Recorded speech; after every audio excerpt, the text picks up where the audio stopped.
Oh, you go so.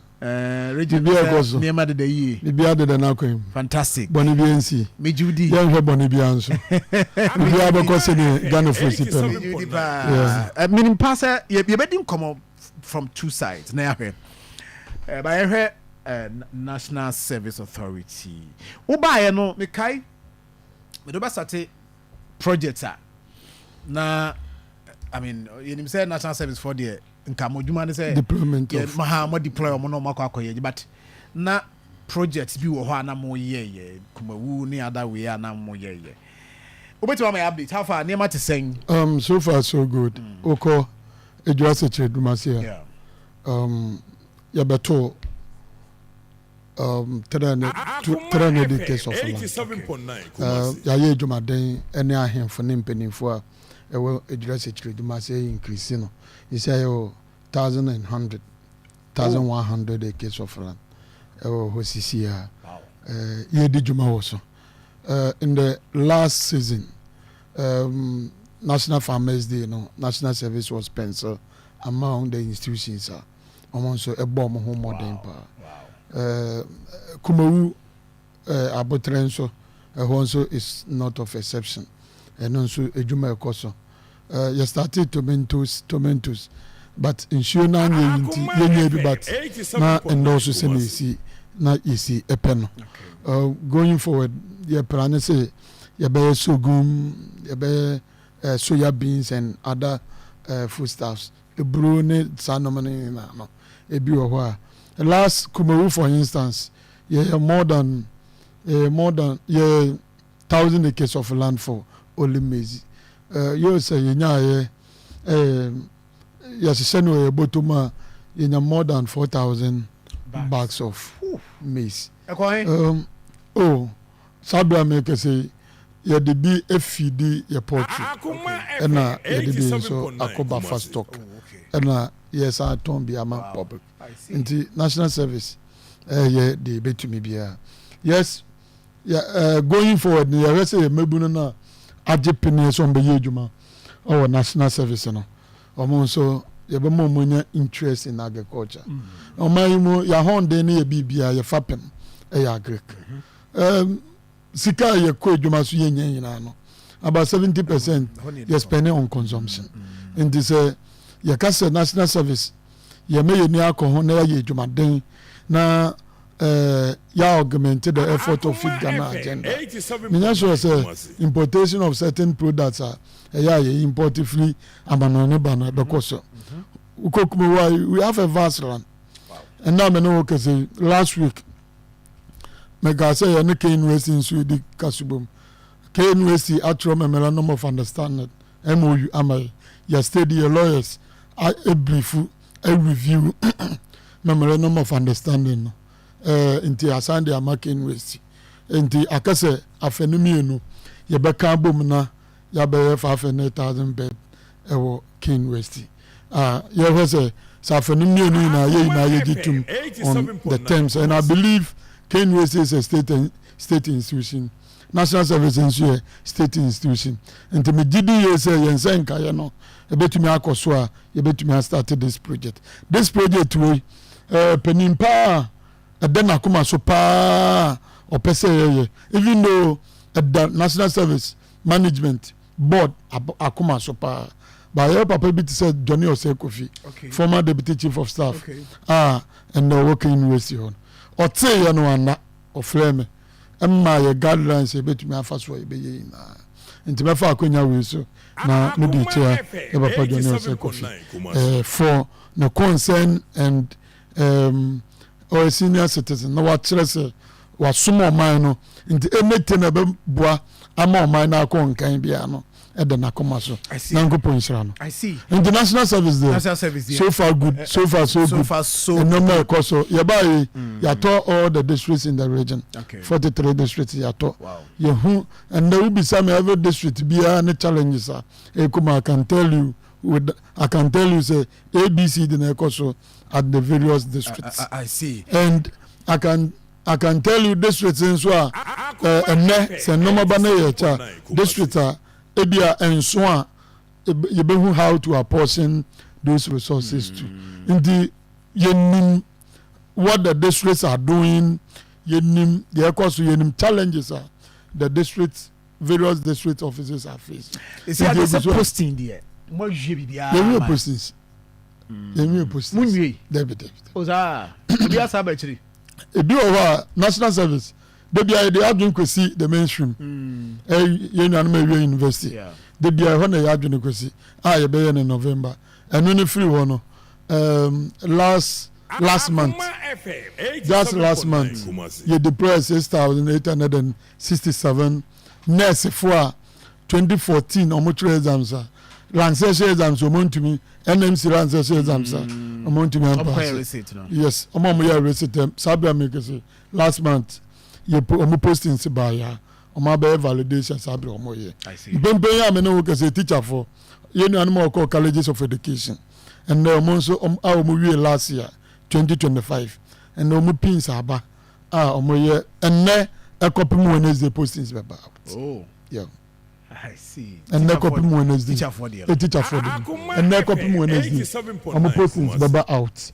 Na ya hwe that. Omo we ya pe next month a year tena edekono next for the mainstream omo mu 2025 no omo so pin ebeba sabra me no kese omo ne NMC start here omo gada omo data na no na me fa akonya we so tu omo fo say we this we document and our information our Ghana card so and tally and correspond with your details are away school and many are do it before it is too late. Oh. Yes.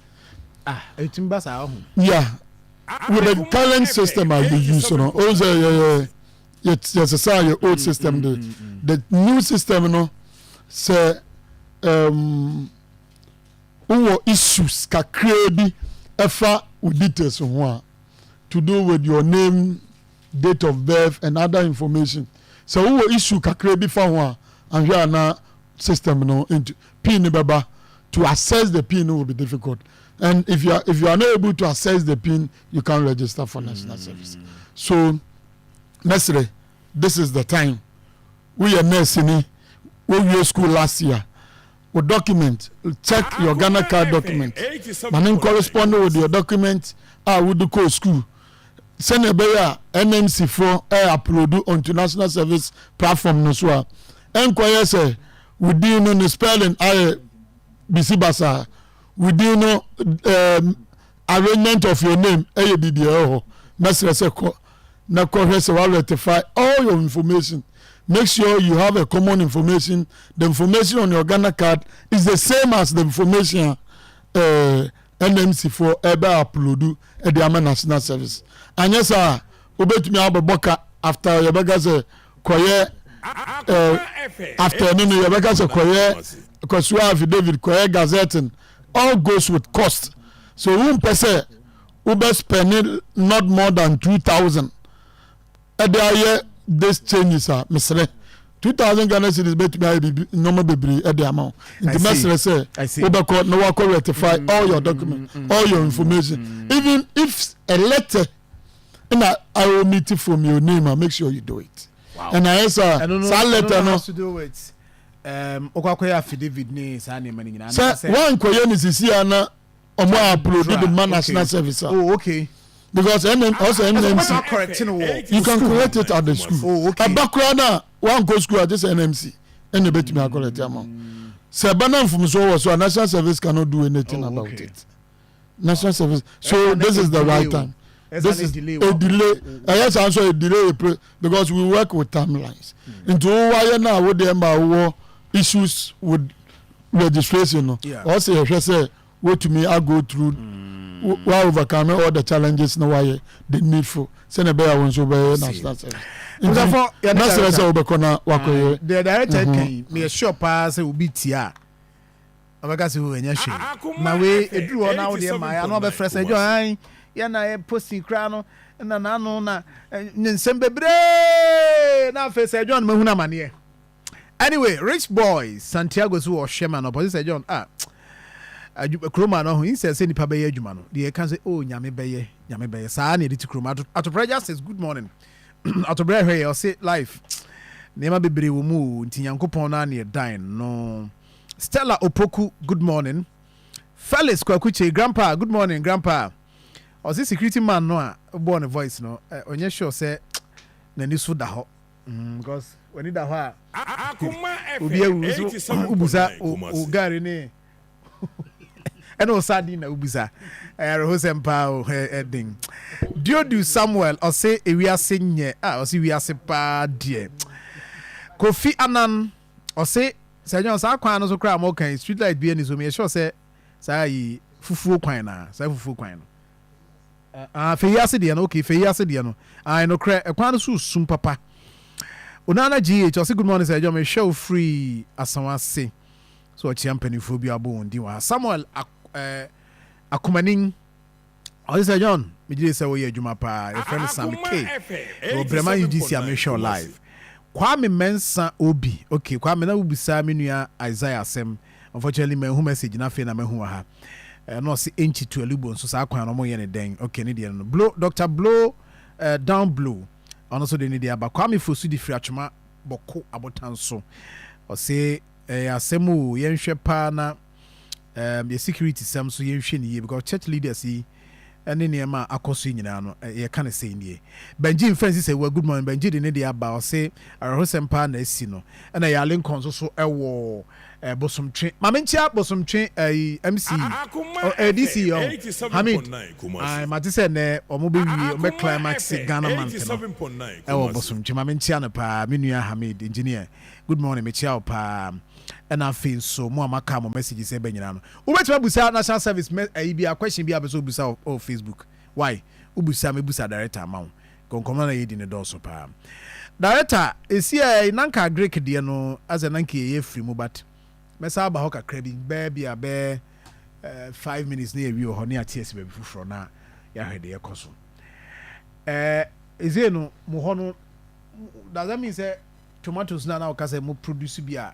whether na mo amono mo bejaya na o dabi go say here tomato dabi you be pa say dabi ya be pa otena na ye beti say bia Burkina Faso sana dwen otena a great minister may as what said there will not be any challenges to do with tomatoes. Okay. They have put in place measures ebebua ama sa how na affect in as much as omani Burkina Faso against also locally we are also putting in place certain measures ebetumi abua nti national services so yeah nsuo toton na akofom kakra na challenge adeba ko ye challenge ma ye pa sisi ewo ye fama ewo 87.9 kuma fulani fo eni yende ni ye kra kuma wo no mu dua no mo de mo mo fulani fo na say ye mfu de papa ukowa seme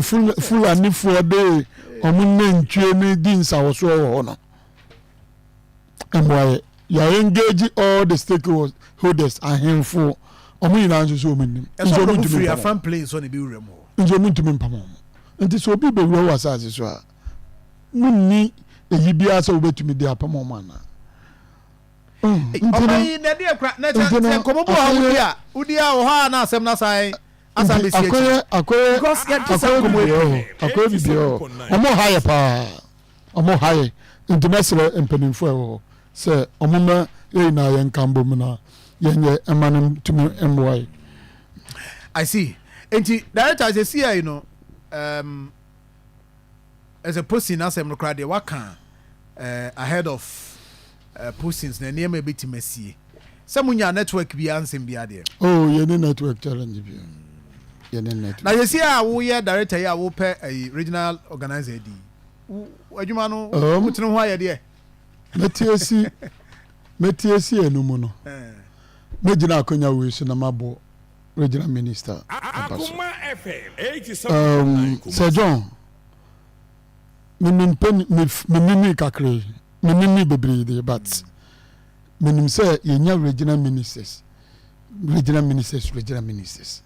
for me papa Daniel Nana Hinejekum edeba eskibuafo edeba yura opokumenu wenya ne bebeko edeba yura erikopoku yura samosapon deba ajamamenu eba de besi the former Yurasim Osemensa de besi Yura Dr. Frank Amoakohene so he's one person wama John Dramani Mahama eduma benyam ewo mebunenim or one youth obaye as minister, regional minister.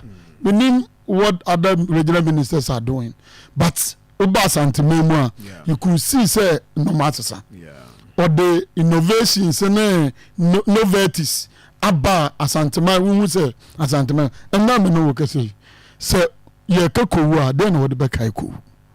Easter bedrubi ana ye ka kuwa na ye ka baby a ye bedi Easter pa the direction is say ye koku but an original minister said that be asante e will become asante will be three enti de enti na yemfa bibi ma emma asante man who say yenso wo bibi a ye betumi e de akire asante man rich culture ye mbebu na ye ba ye nim no ma no bebre you mean no money baby but regional minister say sanu many na baba but e ba na ngofo bi e boneti do na ye ka kire omo a eya na omo choche ne omo ba ye yehu de omo ye regional minister ocho mi na nse sof impo say no nkom say obey regional minister no the first attack obey regional minister ko attack sof no oh yeah, who so high tension as I'm not making. You were so some Simo Semensa. So for now, who so high tension. Omukotin. And so Obianka Hoshi. So a man a school feeding or more how to do with almost Omaye Juma Yenti or Maka. I'm fighting for their right. Omunim say no mobile regional minister or no minister regional minister no need school feeding ka but omunim say on dey aban penia or te on dey man peninsi ani motia into omo beka bibi che no benya bibi aka kire omo Amoakohene ye de hato omo otwotwo didi omo atam keka nsem enim e de kire omo and yenya regional minister obo adwuma yenya regional minister ama asante edi eko beyond Ghana Obia ti asanteme obia ehu de Nepal wa asanteme mu then this person then they say about attack no anyway and they your mom warning or mom be say will face them no you squally Sir John also you na you come me face asanteme be kon kan asanteme be kon kan na me no no so enti obia ba no ya also e bo an mane ye no kre ese e bo an mane ye you see the upper aja kokotoko ni na bro do ma asanteme akoso no ni kwa say na bro as I say you solid say na 1992 constitution article today can say you defend the constitution let's defend the good thing that the regional minister is doing. You're right. Me that do a in summer ya bobo fly abonten ba no nti eno na me do be me. Yes.